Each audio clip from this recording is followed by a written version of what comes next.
इतना सुंदर कहा, तुलसी का मन का और रुद्राक्ष का मन का कभी खंडित नहीं होता।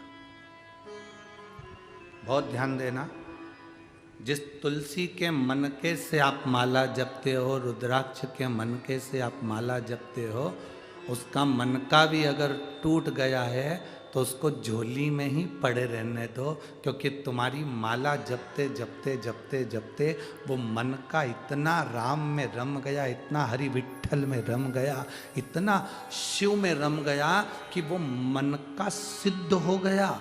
और इतना सिद्ध हो गया कि वो मन का टूटने के बाद भी टूटा हुआ नहीं है, वो सिद्ध की सिद्ध है। किसी भी देवता की मूर्ति टूट जाती है तो खंडित कहलाती है। राम जी की मूर्ति टूट गई, खंडित कहलाएगी। भगवान कृष्ण की मूर्ति टूट गई, खंडित कहलाएगी। दत्त की मूर्ति टूट गई, खंडित कहलाएगी। जिस देवता की मूर्ति है जरा सी भी टूट गई तो खंडित कहलाती है। पर केवल एक शंकर जी का शिवलिंग ऐसा होता है जो टूट भी जाता है तो खंडित नहीं कहलाता, अखंड कहलाता है। तुम्हारे घर में अगर शंकर का शिवलिंग है, वो टूट भी गया, आप सीहोर का कंकर उठा कर लिया, उसके टुकड़े टुकड़े हो गए। आप शंकर नर्मदा का कंकर उठा के लिया, उसके टुकड़े टुकड़े हो गए। तुम्हारे घर में जो शिवलिंग है वो टूट गया, खंडित हो गया, वो खंडित नहीं माना जा सकता, उसको खंडित नहीं कर सकते। उसके 4 टुकड़े भी हो गए तो वो सहस्त्र कहलाएगा, उसके टुकड़े टुकड़े भी हो गए तो सहस्त्र शिवलिंग कहलाएगा, सहस्त्रलिंग कहलाएगा, वो खंडित नहीं कहला सकता।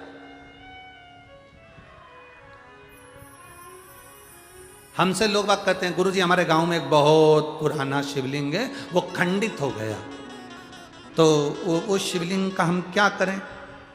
हमने कहा फोटो भेजो जरा शिवलिंग का। अब उन्होंने फोटो भेजा शिवलिंग का, और फोटो भेजा तो फोटो आया। फिर हमने आश्रम पर जब फोटो आया कुबेरेश्वर धाम पर, तो ऑफिस के उस व्हाट्सएप पर हमने देखा, चेक करा, तो हमने कहा शिवलिंग कभी खंडित नहीं होता। शंकर के शिवलिंग के अगर बारीक बारीक टुकड़े टुकड़े भी हो जाए, कण कण भी अलग हो जाए, तो भी वो शिवलिंग ही कहलाता है। कभी जाना कुल्लू मनाली में बिजली महादेव हैं, कभी मौका लगे तो बिजली महादेव का दर्शन करने जाना। आसमान में जो बिजली चमकती है वो बिजली महादेव पर गिरती है, उसका नाम बिजली महादेव है। बिजली महादेव पर गिरती है तो महादेव के शिवलिंग के टुकड़े टुकड़े हो जाते हैं, इतने टुकड़े होते हैं कि उसको बारीक बारीक टुकड़ों को वापिस जोड़ना पड़ता है। शिवलिंग के टुकड़े टुकड़े हो जाते हैं, बिजली महादेव पर बिजली गिरती है, टुकड़े टुकड़े हो जाते हैं। जब टुकड़े टुकड़े हो गए तब एक परिवार में, उसके परिवार में कोई विकलांग है, वो विकलांग ऊपर जाता है, उसके घर में कोई ना कोई विकलांग जरूर होता है, वो सब दूर से माखन मंगकर ऊपर जाता है, बिजली महादेव के टुकड़े टुकड़े इकट्ठे करता है, मक्खन से उसको जोड़ देता है, जोड़कर 1 लोटा जल समर्पित करता है। फिर हाथी के पांव से भी तोड़वाओ तो वो महादेव नहीं टूटते हैं, उसको बिजली महादेव कहते हैं। बिजली महादेव जिनके टुकड़े टुकड़े होकर जुड़ जाते हैं। शंकर भगवान कभी खंडित नहीं होते, कभी खंडित नहीं है, अखंड है, अखंड।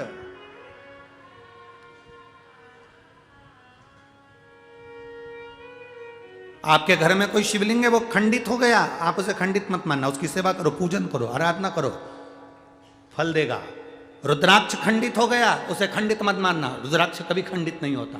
2 टुकड़े भी हो गए तो समझ लेना कि गौरी और शंकर हो गए। 4 टुकड़े भी हो गए तो समझ लेना गौरी शंकर कार्तिक और गणेश हो गए। उसके 6 टुकड़े भी हो गए तो समझ लेना कि जया विशारा शामलीवारी दौतली और देव, ये 5 कन्या भी उनके साथ आ गई। उस रुद्राक्ष के टुकड़े टुकड़े भी हो जाए तो वो मान्य है।